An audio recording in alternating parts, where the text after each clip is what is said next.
So let me switch to my Visual Studio. I do have a demo for that as well. And let me open that project. It's this one. All right, so take a look at the API. You know, really just this particular class is all it takes to create a fully functional chat client.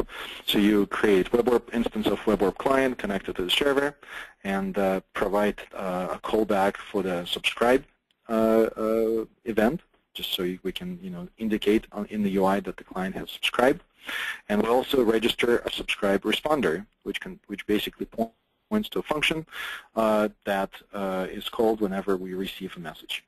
To publish a message, all it is just client.publish, and you can put the value in there. And here we're going to be publishing strings, but you're not limited to strings. You can really publish any message you want to any type of object. And then the cool thing about cross-platform development with WebORB is that your Windows Phone 7 client can publish a complex type, and then which is expressed in C#, and that complex type will arrive to the server if it is Java in the form of a Java object, if it is .NET, it's a .NET object, and then will be delivered to all of the consumers, all of the subscribers in exactly the same structure, but in the format that is specific and native to that environment. So let's say if you have an Android client and you publish something from C#, from Windows Phone, then on the Android it will arrive as a Java object, and vice versa. Okay, so let me run this particular application, and I'll show you what's going on with the screen. All right, so now this client is subscribed. Just to review, to give you an overview of this UI, I have a little text field right here where you can type in messages. There is a publish message, and there's also text area that will display all of the received messages. So one of the things that I want to do here, I'm going to quit the simulator, and I'm going to quit Xcode, and I will start Flash Builder just to show how this Windows Phone 7 client can communicate with a Flex-based client or Android. So for this, let me find my Flash Builder.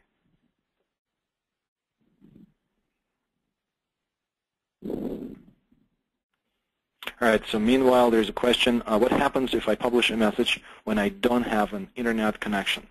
So right now, what we are adding, so the basic functionality on the publish subscribe is in there. We are working around various bells and whistles and just the state management when the connection is dropped. There will be various policies that you will be able to control, and you'll be able to specify whether the messages should be buffered, and then they will be flushed to the destination when the connection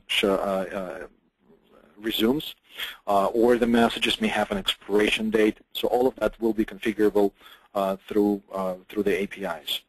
And this way, you could have a connection to your destination, and then the connection drops, and once it reconnects, it will pick up all the messages that it has missed, once again, based on the configuration. So all of those things are definitely in our plans for the very first release of this particular support. Okay, so here I have a very basic Flex application, which I'm going to go ahead and run.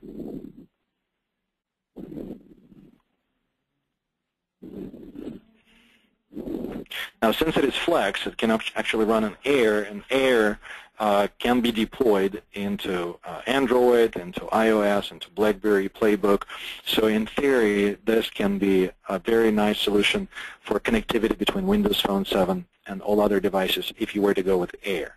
If you are not interested in Flex, well, let's just see it for the demonstration purposes. So here I have 4 different subscribers. So each of these columns is a separate subscriber, as well as our Windows Phone 7 subscriber. Okay, so right here I'm just going to click on this text box and type a message, and it will say hello Flex. And if I click publish message, you see this message showed up right here and also showed up right here. Now the reason it doesn't show up here because this guy is subscribed to a subtopic. Okay, now if I also publish a message from my Flex client, you see it received this message as well. messaging. It says messaging is cool, just like you can see it here. Okay. So as far as this pops up messaging, there is a way to do this with filtering. So for instance, this button publishes to the subtopic. So if I click on this, you see only this client received this message, and you can subscribe to a subtopic from your Windows Phone 7. So subtopic is sort of like subchannel. Okay. So this way you can have one destination but various channels, and this way you can filter out messages, who they're being sent to, and how the clients get them. Okay. You can also publish with headers, and right now, since this is just a general subscriber, this guy, and our Windows Phone 7 received that message, and just a couple more publishes from our Windows Phone 7. So here it is.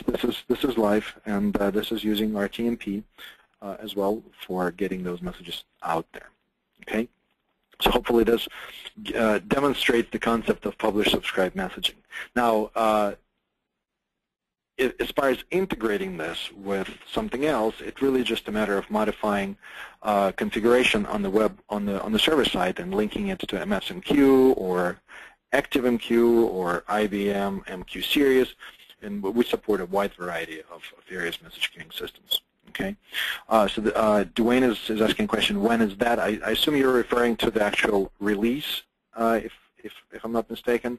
So right now we anticipate to get a beta of this functionality out in the next 2-3 weeks, or sooner. But I wouldn't count on sooner because we need to flush various things out. Okay, all right. Let me quit Safari and go back. I'm actually going to quit Flash Builder. We don't need that anymore. And I'm going to go back to my presentation. All right, so that was the publish-subscribe messaging.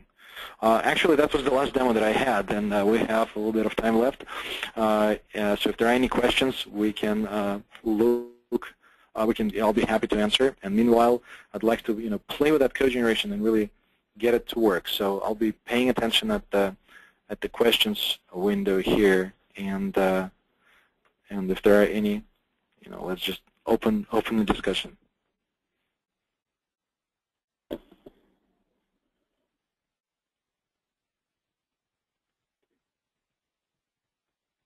All right, so there are not a lot of questions. So if you guys want to stick around and just see me trying to get this remoting example to work, I'll just keep the screen share going. But if you can think of something, let's talk about anything that you might want to find out. By the way, there's a question that I missed. Is Chrome your browser of choice on Windows 7? Yeah, I really like Chrome for the reason that I believe it's fast, and it's I guess really just a preemptive environment on the tab level. So if one tab freezes up, it doesn't host the entire browser. And from the speed of starting up, I think it's almost instantaneous. So those are the reasons that I really prefer Chrome on my Windows Phone 7. On my Windows 7.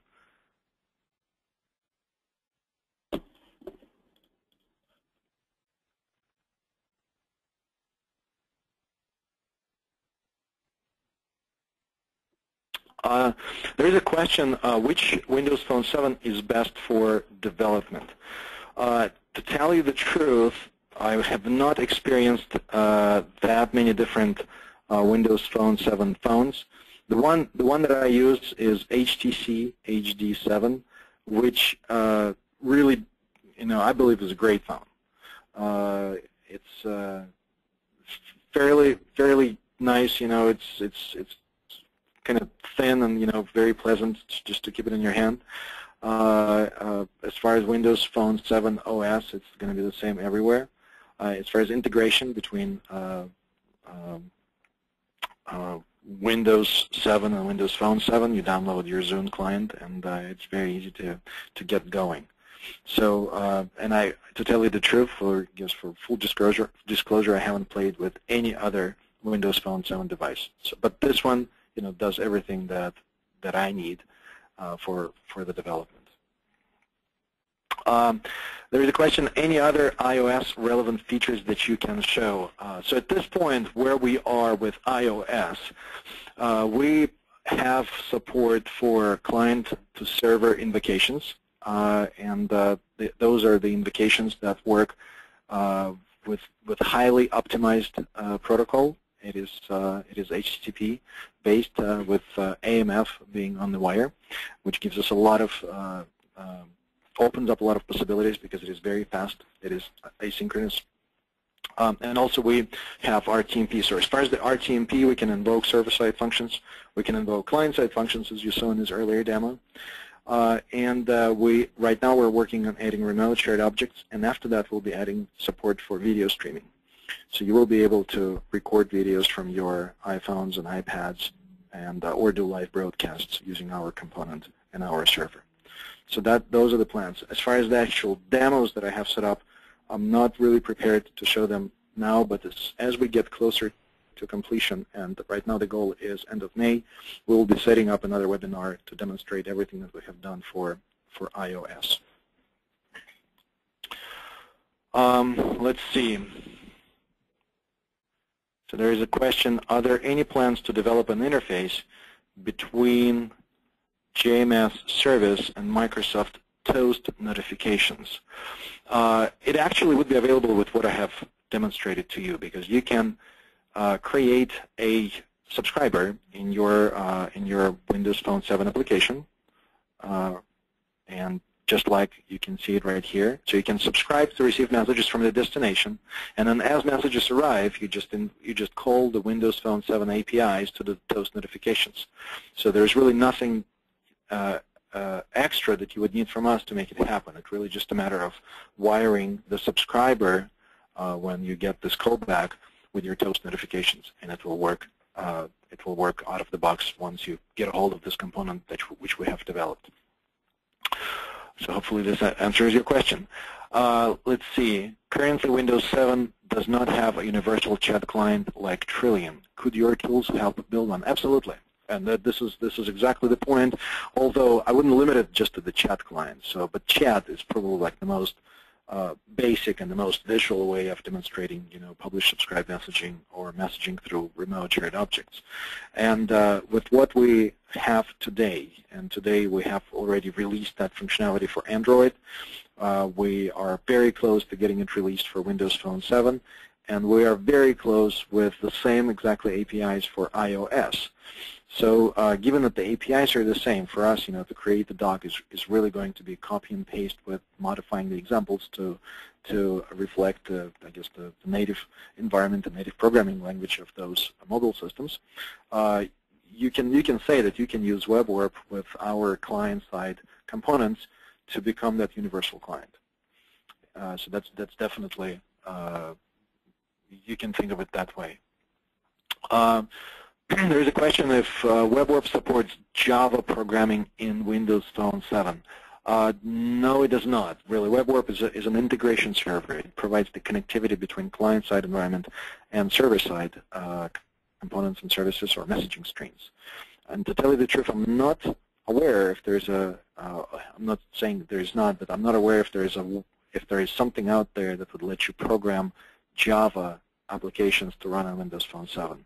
Because either they would need to be recompiled into CLR, and I'm not really sure where J# stands today, or there would need to be a Java interpreter running on Windows Phone 7. And I don't really know where those technologies are as of today. There's a question, WebORB for Java, .NET, and PHP, do they have the same functionality? Are they all neat? For example, I assume whether they all support remote shared objects. So as far as the remote shared object support, where you update a property and the server notifies all other clients, that support is available only in .NET and Java today. We have looked into the possibility of expanding it in PHP and thought it would be either very difficult, and given that it's a free product, didn't really worth the further effort to investigate, or not possible. So we just limited the support for all the RTMP type of stuff, with the callbacks and message exchanges and so on, to Java and .NET. With the current version of PHP, you can still publish messages. It is going to be done via HTTP-based polling, however. But as far as support for remote shared objects, that that is not available in PHP.